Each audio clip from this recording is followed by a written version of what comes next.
Ladies and gentlemen, welcome to an extra special episode of the Big Geek Review. Today we're filming live at a new location, and for the first time ever, there's a man in my butthole.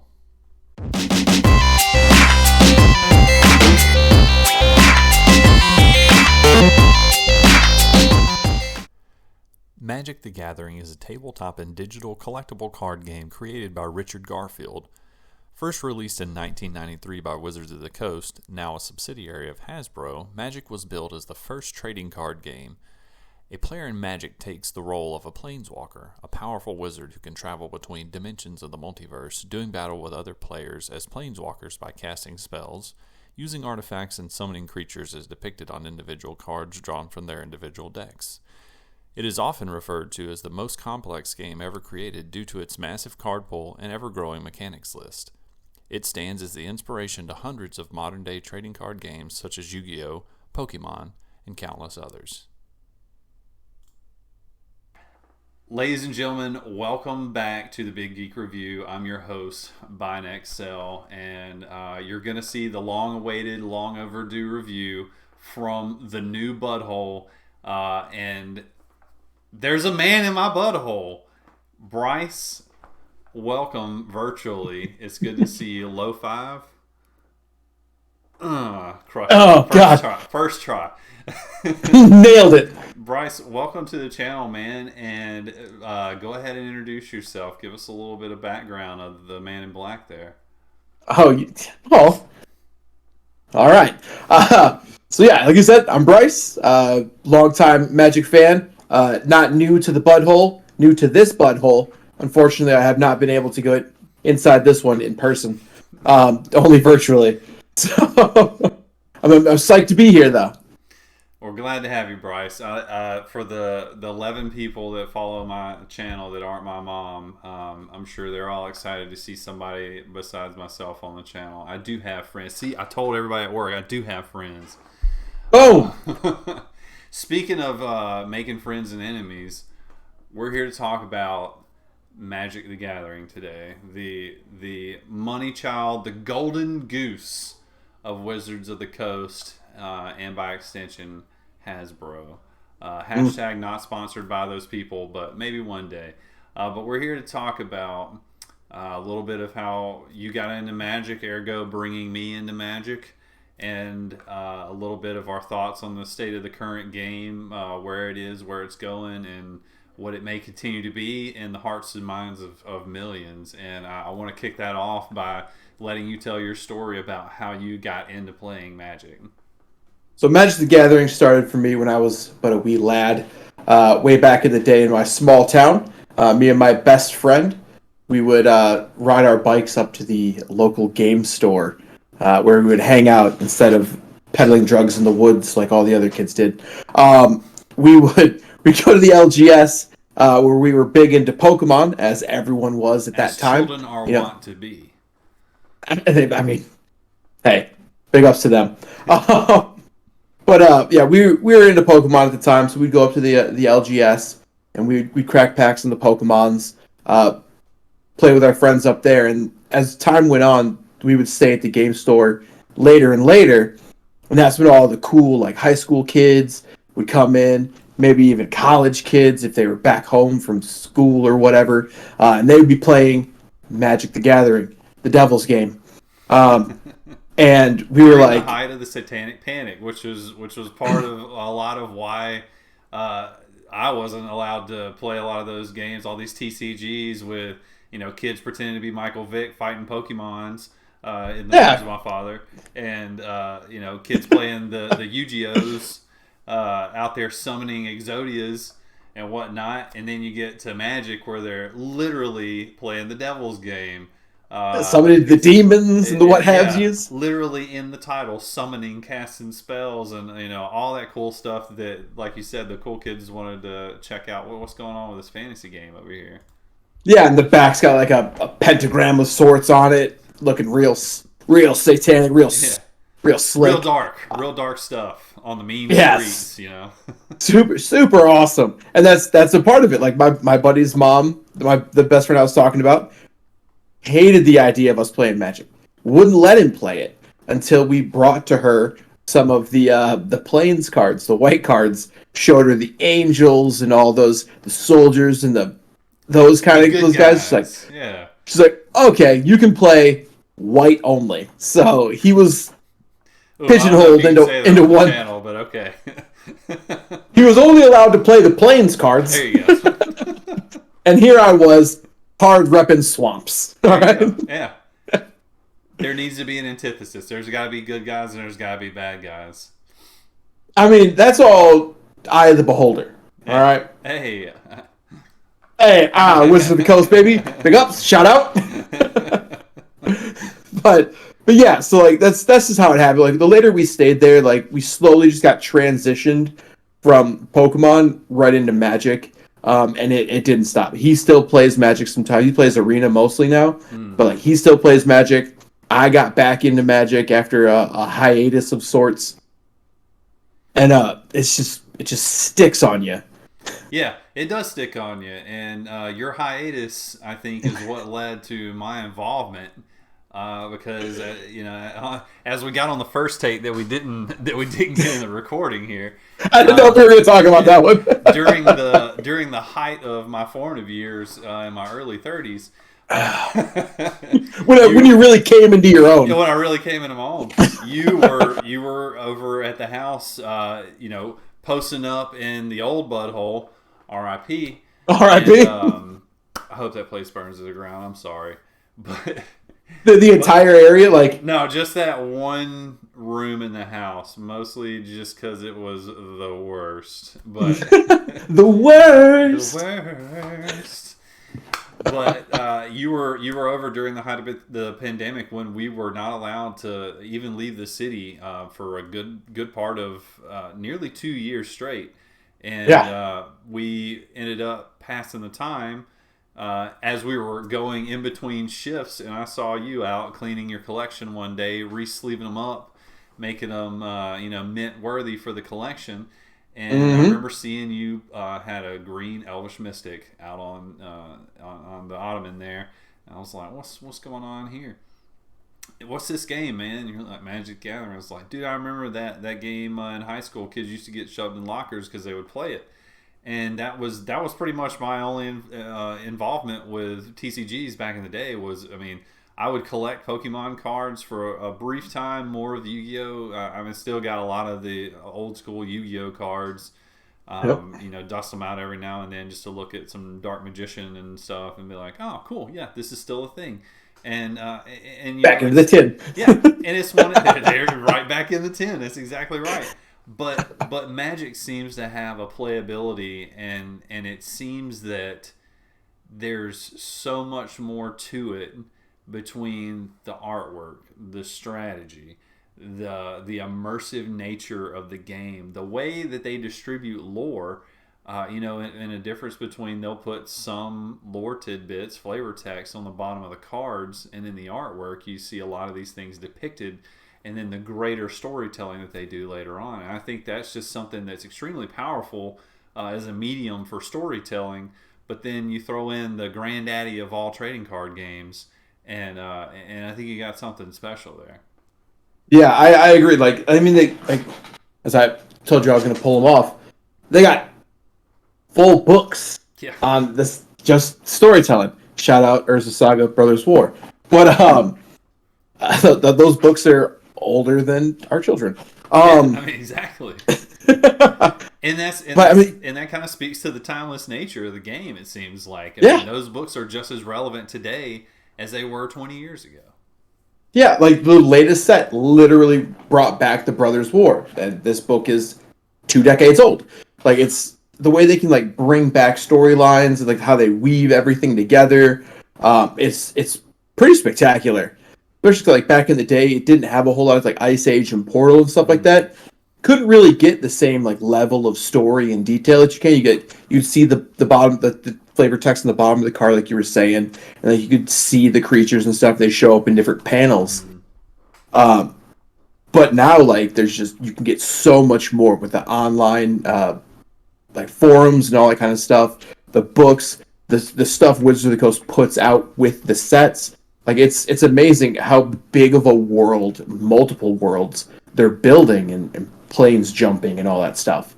Oh It's yeah, I mean super fascinating. it's one of those things where you look at the just I mean you go to Wikipedia and it's not even up to date on all the releases, but they've pumped out so much product and so much story and so much playability in this game, and whether it be good or bad, it's still content, and Yeah. it's still relevant content that people very clearly want to be a part of. Which kind of goes into a good piece for a segue here with kind of talking about the different ways to play. So I'm sure you grew up on standard, if I had to guess. But what Yeah. sparked your renaissance back into Magic? So yeah, I started standard, played those ones, and then I got out of the game, man. I broke free, broke these chains that Magic had, that Wizards of the Coast had on me. And Sold all my make cards. no mistake, it is a chain. They have figured Oh, out. They have figured out this Kraken Pack's nature, that casino feeling, where oh you're yeah, riding the Mountain Dew Code Red, wrapped in a Starburst, chasing gummy bears feeling, and it is chains, brother, like you said. oh yeah. You ride that high, baby. It's so good. And I broke free, quit it, cold turkey. Helped that I moved away for certain reasons. Sold all my cards for way cheaper than I should have. Just Mm. practically gave them away to some kid, Oh, you and hate to left it see all it. behind. You hate to see it. Yeah, especially now. It was the height of the Urza saga. I had a lot. I had a lot of good stuff. But I sold it all, broke free. A decade later, I moved to Clovis, New Mexico. Hey, Not a whole lot to do there. Back in another small town, and another buddy of mine brought me back in. He introduced me to the game called Commander. He's like, "Hey man, you ever play Magic the Gathering?" I was like, "Bro, I used to get down on some Magic the Gathering. I'm talking every day after school Magic the Gathering, baby. Tables at 8 Magic the Gathering. That's how we roll." And he's like, "You ever play Commander?" I was like, "I've never heard of that before in my life." It's like I didn't know they could do different things besides 60 card decks with Magic the Gathering. He's like, what do "Yeah, you check mean it out." singleton format with 100 different cards? Yeah, he goes, just puts this stack of cards in front of me. I was like, "Sick. We're gonna break these out into half and play each other." He's like, "No, dude, that's your deck." I was like, "Oh God, what have you done?" And I played his Edgar Markov deck, his Oh, Vampire Tribal. That's how he got me back that's in. The taste of disgusting. blood in my mouth. That's disgusting. That I mean Yeah, that filthy. you bring up there the play styles. That is something I think that has become kind of universal with Commander. Is it's a way of expressing yourself through building those decks.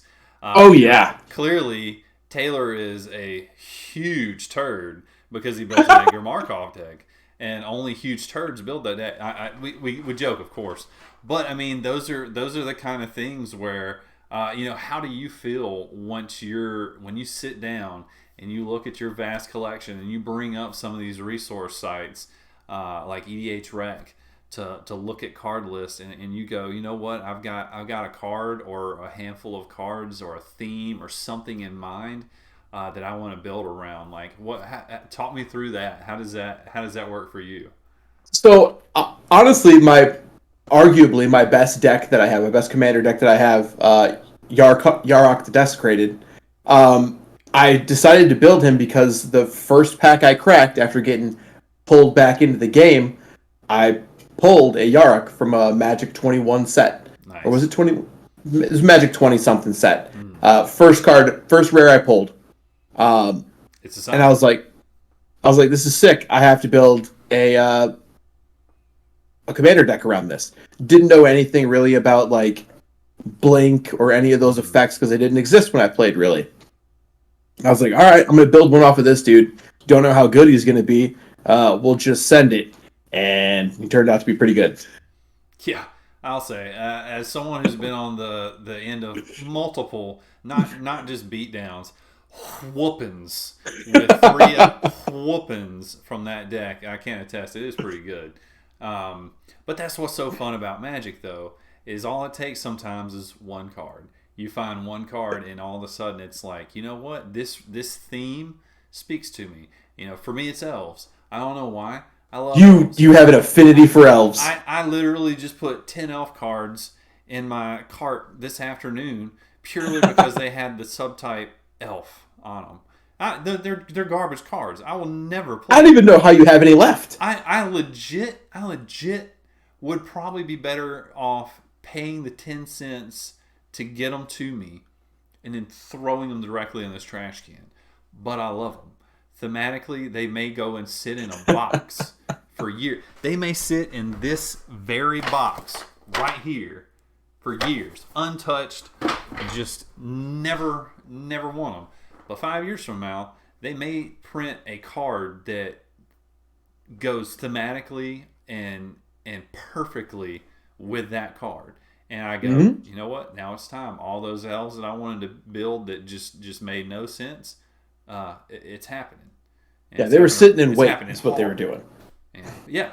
And I mean, and you talk about the mechanics of the game. They sometimes they don't exist in certain time periods. So you go through these waves of cards being printed where a mechanic may not exist and they're completely irrelevant and they're zero. They're not on anyone's radar. All of a sudden, they print the brawl decks, and everyone's jumping out of the woodworks for cards that sacrifice themselves to play with Corvold. You're looking at Tulane, one of my personal favorite commanders. You're looking at Tulane, and you're looking at these elf cards, and you're like, elves like to be played in a lot of massive amounts at one time. They're really cheap, and every time I play one of these elves with Tulane on the board, I get to draw a card, I get to put another land down, and then play another creature. That's unheard of. Those things are just so busted. But a lot of those cards, 10 years ago didn't even exist. So you now have this whole format that has given life to every card in Magic's history because they're all available. And guys like you that have that background can look back and go, you know what? Gaia's Cradle. I'm just going to get a Gaia's Cradle real quick. I'm going to sell my house and just buy one of those. Just whip out one of the most expensive cards in Magic's history. I'm not going to say a Gaia's Cradle was in my original selling, but it might have been in my original selling. I hurt so badly right now hearing that. But alas, that's what those types of anecdotes are what make stuff like this fun. When you look back and you go, man, that holographic Charizard that traded that kid for 6 bananas really probably could have got a better deal than that. But I was hungry at the time. I was like back in the day when I was like, between 12 and 17, I would open a pack and pull a land as my rare and be just upset. Yeah. What is this? Just so distraught. Mystic rainforest. What, I want to go get a land or a mountain? I'll just play a land or trash. A mountain. This is garbage. Yeah, this absolute trash. Hard. Yeah. It's like ugh. Like our buddy Welsh pulling out all those soul rings. He's like, these cards are terrible. I don't even know why. I just throw them That's away. Still my favorite story to tell. What? Oh, and I love it because that's a new... I thought the same thing. The first pre-con that I bought... I saw, oh gosh, what's the one in a red goblin comes down, makes treasures? Dockside Extortionist. Dockside Extortionist. That's what you're thinking of. I saw that card and I was like, this is garbage. What am I going to do with It's only 2 mana. Like, Bryce barely plays it. No. But when you put 4 people and they're using mana rocks and you drop that thing down on turn 2 and all of a sudden you've got 6 mana. Yeah, that's a huge swing. And that card has only been reprinted once, and it's still like $50 for that one card. But these are the times we live in, and that's yeah. Hey, you gotta learn, right? Yeah, you start out as a new guy, and you're like, this is trash. This isn't even worth my time. Why did they even put this in the deck? And then all of a sudden, a month goes by. It's the most expensive card you own. The most expensive card you own. So what is, you talked about Yarick, so it sounds like some of the keywords and strategies on that appeal to you. what's kind of your favorite color and deck, or your strategy that you really like to revolve around for the Commander format? So I'm a big sucker for black, green, red. Like I like a very aggressive kind of play style. Okay. For the most part. So sacrificing creatures, recursion, getting a big board state, big creatures. Value. What's that? Value train. That's what I'm hearing. I'm a sucker for value. As I get older, I appreciate value. Um, but yeah, that's the kind of stuff I really dig. Like the other guy I play a lot, not a lot anymore, but Yawgmoth, the aristocrat sacrifice. I really dig that play style as well. And then with like Yarok, I'm just trying to like double triggers, get all sorts of stuff on the board. I love a go wide. I even have a locust god. Like I'm just trying to Dude, smack you in the face with insects. I love the Locust God deck. If correct me if I'm wrong, you built that as part of the budget brawl, right? Yes, I Yeah, did. and that thing was ridiculous. As a Yeah, even what did at we the do, a $30 $30? price Yeah, range. and it was insane. I would have probably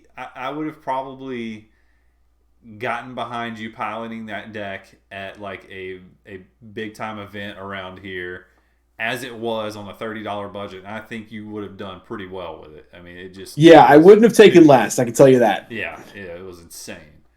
Yeah, if I could just live for 4 turns, it's It's really game hard to over. catch up. Yeah, Yeah, it's it's game really over. hard. Tolarian wins. Boom. All right. What do you guys want to do with another hour? We're waiting on these other clowns to play out their game.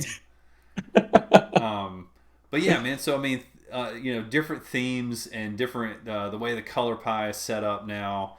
It's I like that they went from a color pie to more of a lasagna, where it's just layered in on top of each other, and it's Yeah, still big kind old of gumbo. yeah, big old combo. And it seems to work. There's the things that people that appeal to people in the play style and everything. You can find that in any color, and I love that they're printing. I do feel recently there's been a bit of Magic fatigue where they're kind of doing a lot. But at the same time, I understand that you don't have to buy everything. But nobody wants to hear that. I'm a grown up with grown up money, and as you can see behind me, I like to spend frugally. Yeah. If I see something I like, I'm gonna go buy it. It's one of those Yes. things where you want the completionist in you.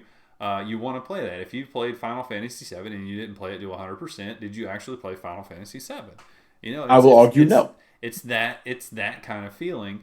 And when they put out so much that it starts to be a little bit of a fatigue, and you're not one of these whales running around with tons of money to buy the Magic product, it starts to weigh on you a little bit. However, I think it has never been more affordable to get into playing Magic with the product availability. And if you can't find some type of Magic product that appeals to you, you're not looking.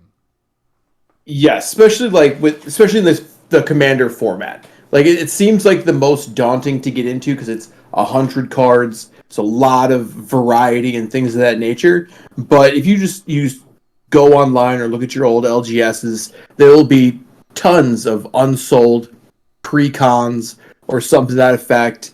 That maybe are probably discounted or cheaper than they usually were. 40, $50 for the newer stuff. Like if you want to play a game of Commander, you need $50, and you have what you need to start. And that's a round of golf, man. I mean, that's one of those Yeah. things where you look at it, and I actually did the math too. I'm gonna deviate a little bit from what. Oh We shit! So Snap. I looked. If I spent, I'm gonna say just under $900 the first year that I played Magic, between buying precons, buying play mats, deck boxes, blinging it out with sleeves. When Kaldheim came out, I mean, I had elf everything for it. You went hard in the paint on Yeah, and Kaldheim. there was a drought in Clovis, New Mexico, of elf swagger cards and anything that was green or black that wasn't tied down related to Magic. I had it. In that first 12 months, I'd say I probably spent nearly $900, which is a pittance in the grand scheme of things. Looking at it several years later, as I glance over at this mountain of boxes stacked together, That but your entire bookshelf if full. yeah, if I had put $900 into Microsoft stock, do you know what it would be worth right now? I don't. It would be just over $3,000 in the price increase mixed in with their dividends. I did that the other day just purely just because I was like, I was watching somebody talk about had I put money into this at this time, blah blah blah. And I was like, oh yeah, I wonder what I would. Oh god, that kind of makes me sick a little bit. Yeah, why did you do this to me? I don't My know. existential crisis mode just kicked in. What's the Oh. the meme? But yeah, I mean, but you know what? I think you can't put a price on entertainment at times, and in the height of the pandemic, that was like that and golf were the only two things that essentially we were even allowed to do. Yeah. You couldn't even share a cart with someone at the course. Couldn't touch the freaking flag. But here we are, like, no. If you want to go over to someone's house, as long as less than 6 people are in the same house, like you can do there. And guess what? You can play Magic with 4 people. It's preferred. It is preferred. You can play. I believe the Commander website says 3 to 5 is the ideal play mat. I played 8-player games, and I was miserable because it took 30 minutes between. I literally would go out, order a pizza, come back while we were playing. But it's one of those things that I think the entertainment value stays, and I'd argue that probably the story elements are a big part of that because, like you had said, with the flavor text and everything, and the lore behind it, it's something that kind of drives. And what's you mentioned the Brothers War and Urza. What's some of your favorite planes and stories throughout your experience in Magic that really stuck with you? I mean, so I still own the Brothers War books. So like the Urza's Legacy, that type of saga. I mean, the fact that these two brothers started a war over a Thopter. They found a Thopter on a planet. They're like, this is worth killing everyone for. So that I always loved that story. And this is like the first one I really remember starting to get into the actual lore and pieces of the game besides the cool creatures and the artwork. Was the Urza saga, and then the Yawgmoth and the start of the Phyrexians. Yeah. I am a sucker for Phyrexians. This last set that came out. Oh, the Oil Slick Lands. I mean, beautiful artwork. I got them. I got them. Beautiful artwork. Yeah, I mean, beautiful. I almost bought the collector boxes just purely for the land. I was like, I don't give a crap about any of these cards, but the lands. Yeah, I bought one just for the lands. They're awesome. Just chef's kiss, as some of our favorite Magic content creators will say. Absolutely. But yeah, that's the Phyrexians, the Brothers War, and the Eldrazi. Those storylines, I get behind real hard. And then for my favorite plane, probably Zendikar is probably my favorite plane. There's a lot of stuff with the Eldrazi in that one. A lot of my favorite cards come from Zendikar. So I dig that plane pretty hard. Oh yeah, and I mean that's kind of when I came in, was around the Throne of Eldraine, Zendikar Rising, Kaldheim. A lot of those story elements. I mean, some of them are Kaldheim, for instance, very heavily based in Norse mythology, but they took it and made it their own. And I'd credit a lot of the writers in the story team for Wizards of the Coast. That's not an easy thing to do. I'm currently trying to write a fantasy novel myself, and it is incredibly difficult to make something that seems to stand out, even though it's based off of something else, Norse mythology, but with a twist. The plane of Theros, Greek mythology, but with a twist. Yeah, where it doesn't look like they just literally ripped it from those pages and pasted it onto their cards. Yeah. Like you can tell, but it's not the same. But it's not the same. And then I love one of my favorite channels to watch is Tulare Community College. I think the professor is just like Shout out, Prof. Yeah, I hope he watches this. Matter of fact, if he does watch this, I will join the next tier on his Patreon. All right, there it is. There it is. Tag him right there. Tag it. Throw it in the comments below. Yeah, I'll cut back my Magic spending, and I can't sacrifice Starbucks. I draw the line there. But but I will join the next tier up. And and it's content creators like that who get me really excited and jazzed up about the story, because they start talking about the prof talked about Strixhaven, and he does his before and after reviews where he's like, here's my predictions on what Strixhaven is going to be about. And he was like, dude, this is going to be Harry Potter, but like way less cool. And I'm not very excited about it. Best case, it's meh. And I loved Strixhaven. Matter of fact, I bought more Strixhaven by the bulk than probably than everything else I bought combined. And I'm not sure why, other than thematically it just spoke to me. And they started kind of transmuting a little bit of the color pie. Black and white started doing things that blue and green usually do. And red and blue started doing things that white and red would normally do. And to great effect. And I think they did it in a way that was both engaging from a play style, and then you go into the lore. I mean, I bought the Dungeons and Dragons Strixhaven Curriculum of Chaos. I don't know anything about Dungeons and Dragons, but this book of beautiful artwork and expanded story for the plane of, I forget the name of the plane that Strixhaven is on, but this giant, continent spanning library and school, like that's just an incredible, like I would never come up with something like that, but I would sure as heck read a story that takes place there. And teachers are traveling across the multiverse and then coming to teach at this school. Like that's an incredible story, and that's just the theme of a bunch of pieces of cardboard that for 2 hours while we play Commander, in person, online, or at a local game store, we all kind of get to play in that little world together. And you can be as immersive as you want or not. And I'm not one of those guys that's going to run around and be like, you will now only refer to me as Urza, and for the next hour while I play Urza. Like, no, dude, calm down a little bit. Like, we don't have to go that far. But if they want to go that far, that's awesome. I will support it. I will call you Urza for the next hour. And as cool as you got those glasses, like from the card, that's awesome, man. I'm just gonna play Tulane and or Holland as it, and that's how we're going to spend the next hour. And you're going to be miserable because we're both just going to stall the board out here. as you take your 40-minute turn, I'm just going to chuck Cheerios at you. Yeah, exactly. We're just going to go back and forth and finish this entire case of Mountain Dew. But things like that, they just seem to stick with you, and you can see it on people's faces at the local game store.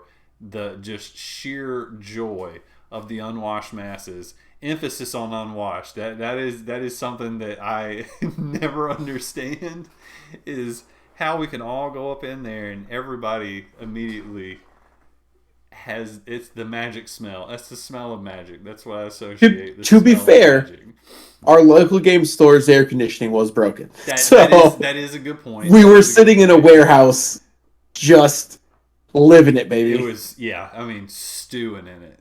But I don't think anybody that showed up would have traded that time, man. I mean, that's just we did it anyway. Yeah, it's one of those things that people enjoy it, and they're going to power through inconveniences because you're transported, man. And it's just the power of that storytelling in this particular medium is just on another level.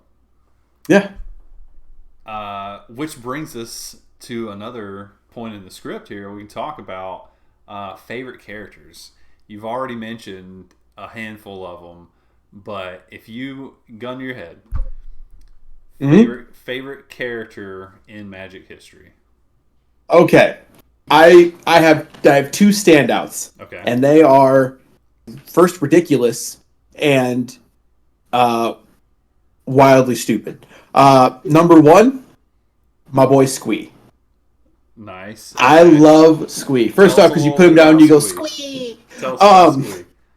so Squee is just like it's a commonplace goblin. Hmm. He had nothing really special about him, but he was palling around with a group of outside his power level, really. Outside his friend group, his power level, and somehow got into a situation and became immortal.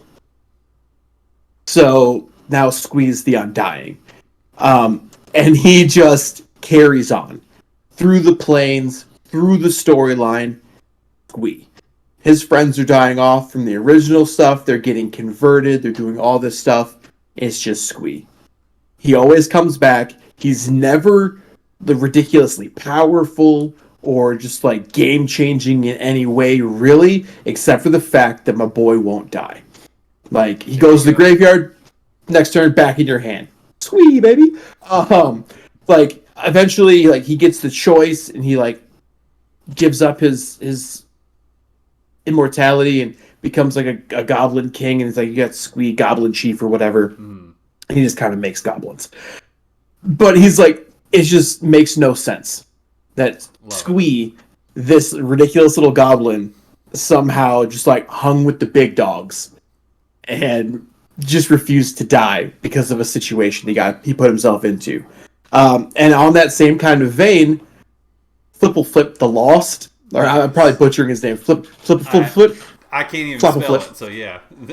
Yeah, Flip Flop the Lost. Flip flop. Um, the little homunculus. Nice. I dig him so much because he has one card and he's a little lost dude. But if you look at other cards, like you can find him throughout other panels Right. in other cards. Like you'll see him in crowds, you'll see him up on monsters. Like sometimes, like he just shows up in like 4 or 5 different cards, looking lost as all Looking get out. lost. Yeah. just steady staying lost. And something about that to me is hilarious. They just keep putting this little homunculus in card pictures because he was one card where he was lost. It's great. Nice. I love that. And that's the kind of storytelling in it that gets me. And then, like you said, their effects in the actual game typically reflect whatever it is their story is, and that's just such a special way to play the game when you get that extra layer of like playing the game is great. Like Yeah. anyone can sit there and play it like it's chess. Like, okay, cool, I understand the rules. We're gonna play this game. But when you get the story mixed with the game and the lore behind it, and you get to go like, oh, that's funny. Continue playing the game. I'm enjoying it more, and I think Yeah. that's hilarious. I am I'm more of the fanboy type because I'm a big like Jace. I like the Jace cards. Oh I yeah. guess because that's one of the first rares I got was like a completely trash Jace card. Um, but I mean, I think it's cool that he's a blue mind mage that's completely overpowered and hooks up with a Gorgon, who's the queen of assassins for their plane. I think it's Ravnica, and it's like, okay, Yeah. that guy sounds like someone they'd make a movie about. That sounds like the guy that would probably star as a leading role in some Netflix special, you know. And then you throw in Jace played by Tom Cruise. Yeah, no, I mean legit. That's probably like young Tom probably would. That would actually be a pretty good casting call. I was thinking more Henry Cavill.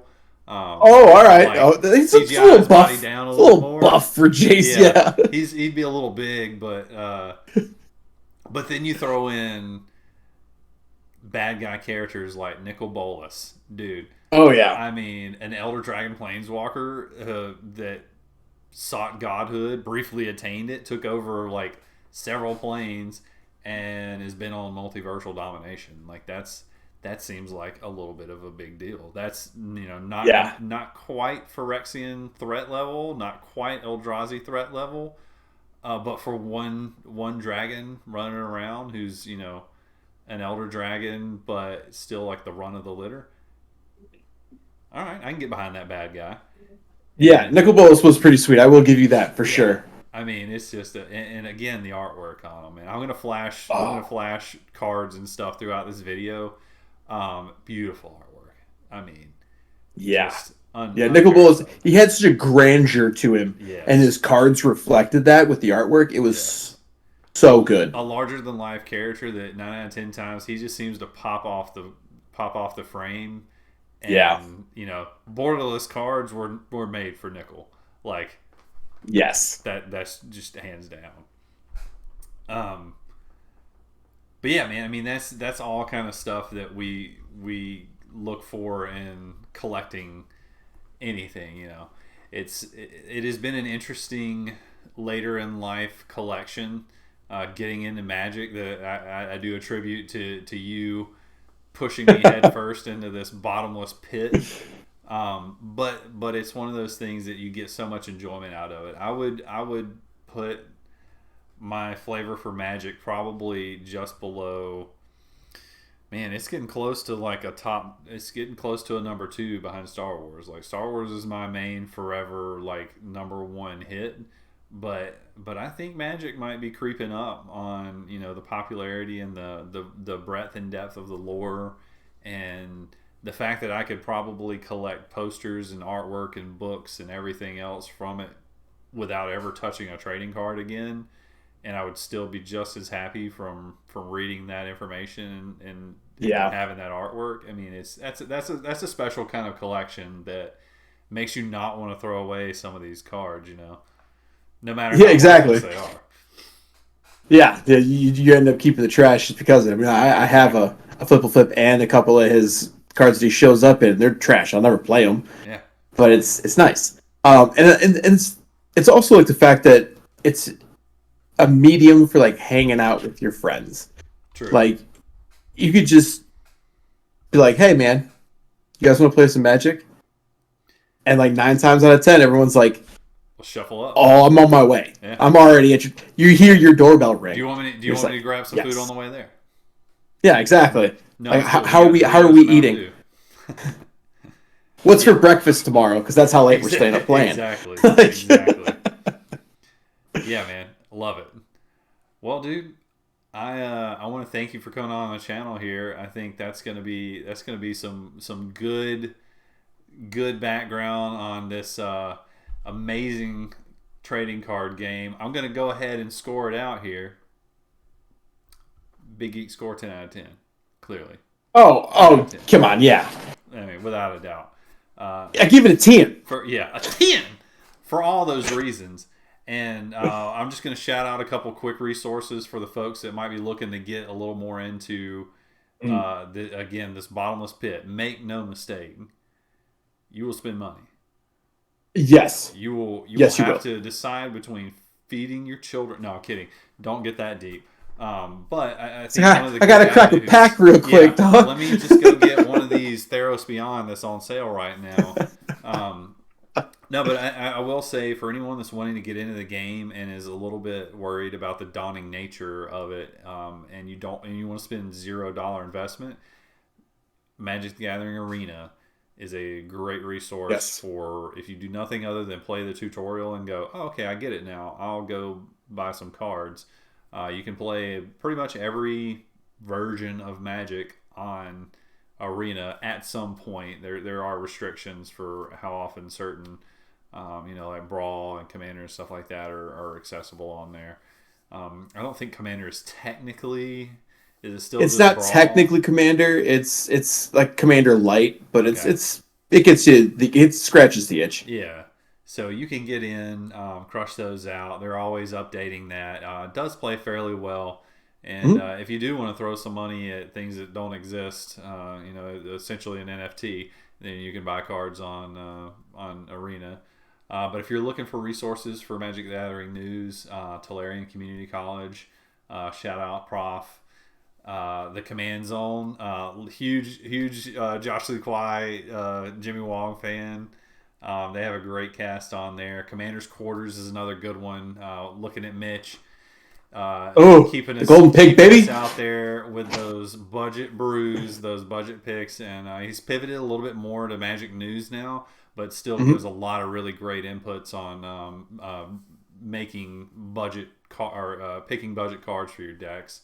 Nitpicking Nerds and Love the Jacob Nerds. Magic, both of those hilarious duos that are running around making the community better. For MTG lore, I've got Aether Hub. Seems to be they pump out videos, man. Really enjoyable on those. For gameplay, some of the newer stuff I've seen lately. All the people that do the MTG news that we talked about, minus I think Jake and Joel may not do as much anymore. But gameplay, Elder Dragon Hijinks, Play to Win, and the Command Zone again. Really good resources for. What was the other one? Shuffle Up and Play. Shuffle Up and Play for Tolarian Community College. Yep. And for deck building, there are just, so many resources out there. EDH Rec is probably the lead for the most used commander list of cards, and if you're wanting to look and see some good cards out there, that's a good one. Moxfield, can't say enough about their product. Mana Box is a good one for tracking kind of your collection and whatnot, but it also helps you build and see on some of the statistics, and you can do an ad-free version as well. MTG Finance. So I had an idea, and I'll share it with the viewer, singular. I'll share it with the viewer. The viewer. Thanks, Mom. The MTG Finance, I thought about doing like a Mad Money version of Magic the Gathering, but call it Untapped Potential, and it be like, you need to go out and buy a Fibblethip, every Fibblethip card right now. It's going through the roof to the moon because they're going back to New Capenna, and I can tell you right now, Fibblethip is lost in them streets, and like, I thought that would be funny. I don't know if I'll ever pursue that avenue, but that would be a good one. And then, like you said, also after this video, we're going to trademark Untapped Potential. So don't even think about it. It's already trademarked. I've already got a website for it. We're good. But merch is in the description. It's not, but that would be great. And then some sites like TCG Player. But I can't tell you. Your local game store is really where you're going to get the best interactions for the most part. And it's helping supporting a local business, which, in these days and times, I can't say how important that is, getting that community involvement. And it's a great way to meet people around. It's one of those things. I'm probably going to take my kid to local game store on occasion and see if A, to embarrass her, and B, to show her some of the, like, hey, those kids at high school that sit by themselves at lunch playing that game, that's them over there, I bet. $10. They also come here to do it. Yeah, it's probably them. But Bryce, man, I appreciate you having your time. I hate we wasted 23 minutes before this. I will gladly spend 23 minutes in your butthole, whether it produce anything or not, There you go. Well, dude, I appreciate you being on, and that's going to be it from the Big Geek Review. I'm Brian XL. Thanks for tuning in. Later, brother.